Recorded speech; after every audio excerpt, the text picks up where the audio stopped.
In today's real estate exam prep video, we're going to continue our series on important real estate vocabulary words you have to know for your real estate exam. And we're going to cover words 21 through 35 of 300. When we're all said and done, we're going to cover 300 vocabulary words. And we're going to start right now.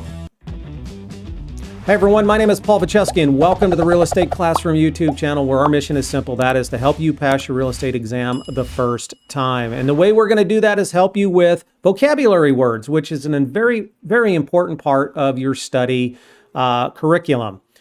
In today's video, we're going to cover vocabulary words 21 through 35 of 300. So let's get to it here. The first word I'm going to discuss is the feudal system.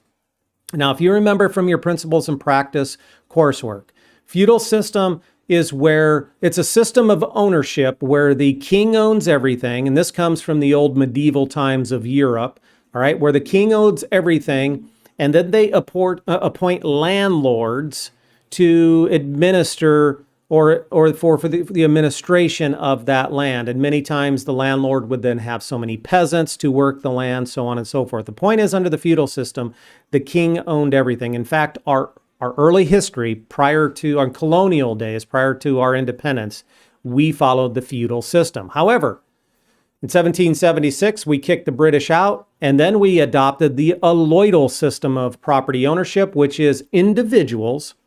They individually own parcels of land, and along with that ownership comes individual rights in that land. We're going to discuss those rights more in detail at the end of this video. And then land patent. We have to discuss that. So a lot of times the land patent is referred to as a property's birth certificate. So there was a point in the early 1800s when the federal government owned much of the current United States. And that came from the Louisiana Purchase in 1803 when the American government purchased much of the Midwest from Texas all the way to Montana from the French. The government owned it. The government allowed settlers to occupy that property. And then ultimately they allowed them or they gave them so much land. And today we use a deed to transfer ownership or interest in land. Back then, the government used what's called a land patent. So it was a document that transferred title of land that the government owned to the individual settlers. Today, could they still use the land patent? They technically could. However, today they use a deed, specific types of deeds. But land patent, you have to know that term. So, understand this. Everyone and everything has certain particular characteristics. Take me, for example. Some of the physical characteristics of me is I'm ugly, I'm fat, I'm bald, and I have gray hair and brown eyes. All right, that is a physical characteristic of me. I also have economic characteristics. So what is my level of education can go a long way to determining how much money I'm going to make and my wealth. My job, how much do I make per year? What's in my bank account? Those are considered economic characteristics of me. Well, land has the same characteristics, or the same thing. They have physical and economic characteristics, and you have to know those for your real estate exam. So let's talk about a property or land's physical characteristics first. Immobility is the first term you have to know. Immobility simply means you can't move a piece of land. Where its location is where it's going to be forever. So if we have, for example, a parcel of land on 2nd and Main Street, I can't pick up 2nd and Main Street and move it to 3rd and Main Street. It's there. And consequently, immobility goes a long way towards the value, the location of the property, which we're going to talk about in a minute. Indestructibility. Now, you can't destroy land in the way we could destroy its improvements. So we could take a match to the house that's on the land and burn it down.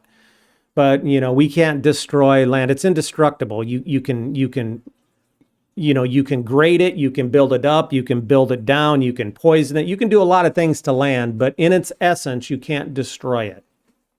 Nonhomogeneous, one of my favorite words ever, simply means that no two pieces of land are identical. Therefore, that piece of property on 2nd and Main Street is unique. Therefore, it is non-fungible, our fourth word. meaning there are no substitutes for that individual unique piece of property on 2nd and Main Street. You can't substitute one piece of property for another. If I buy a Ford F-150 and it's a lemon, I can theoretically go down to the dealership and they could give me another one that's the same year, the same mileage, etc. We can't do that it's impossible to do that with a piece of land. All right, so let's talk about the economic characteristics of our property or our land on 2nd and Main Street. The economic characteristics, the first thing includes scarcity. Scarcity is supply and demand. So if everybody wants to live in the area where 2nd and Main Street is located, then the price goes up. If no one wants to live there, then the price goes down. Scarcity is supply and demand.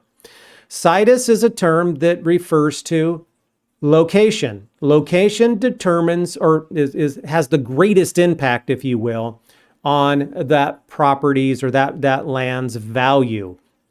Maybe you've heard the phrase location, location, location. Location determines the value of that property at 2nd and Main Street. And then the durability. Durability refers to the improvements that's on that property on 2nd and Main Street. Does it have a house? What type of house?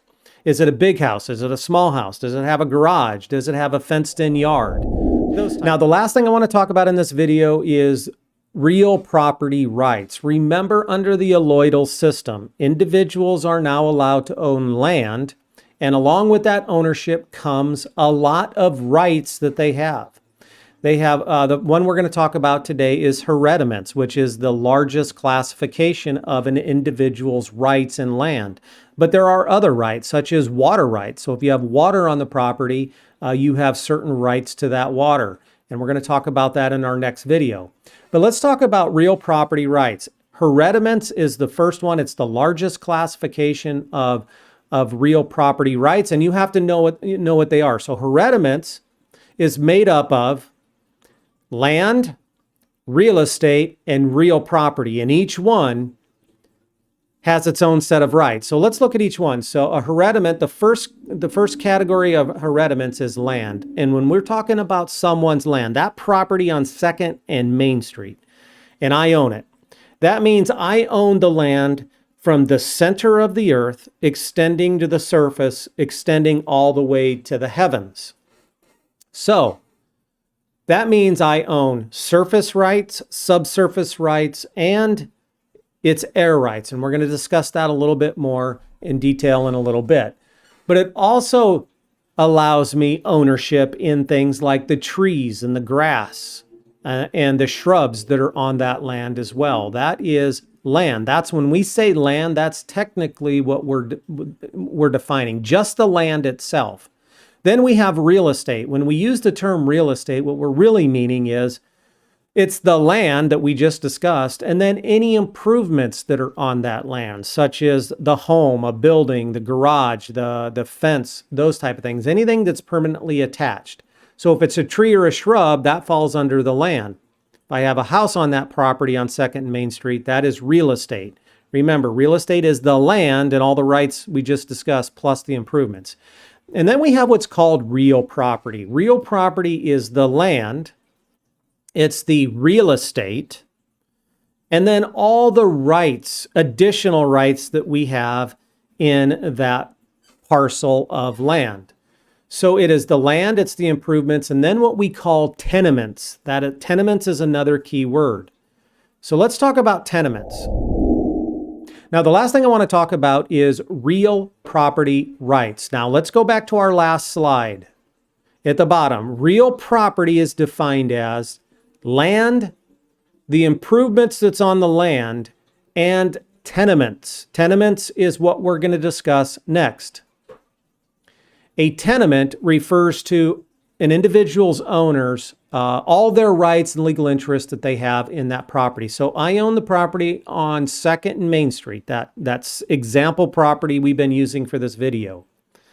My tenements include corporeal rights, incorporeal rights, and bundle of rights. So let's talk about each one. Now again, tenements refer to all of my rights in that property that I have. All my legal interests that I have on that property on 2nd and Main Street. Sorry to kill this dead horse. I really want you to understand this, though.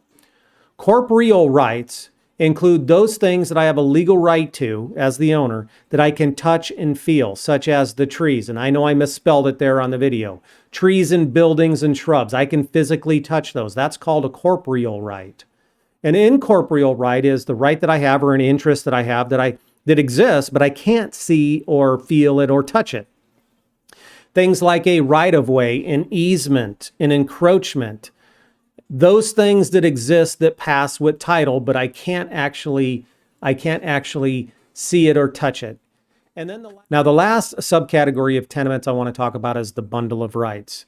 The bundle of rights gives me, the owner of a piece of property, to do whatever I want with it. Now, I understand that as time has gone on since 1776, when we threw the king out and we went to the Allodial System, the government has placed certain restrictions on that property. I understand that. But July 5th, 1776, if I owned 2nd and Main Street, I could do anything and everything I wanted on that piece of property. That's called the bundle of rights. It gives me the right to, basically it's on your screen. I have the right to farm it, restrict its use, enjoy it, mortgage it, occupy it, exchange it, lease it, drill for oil. I have the rights to the subsurface rights. I have the rights to the air.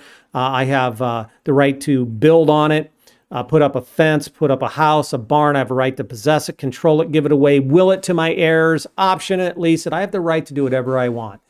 Now, if you're going to continue studying, I highly suggest you check out this video right here on additional vocabulary words you need to know. If you have not subscribed to the channel, click the little circle to my left. I would appreciate it. As always, comment questions down below. See you all in the next video.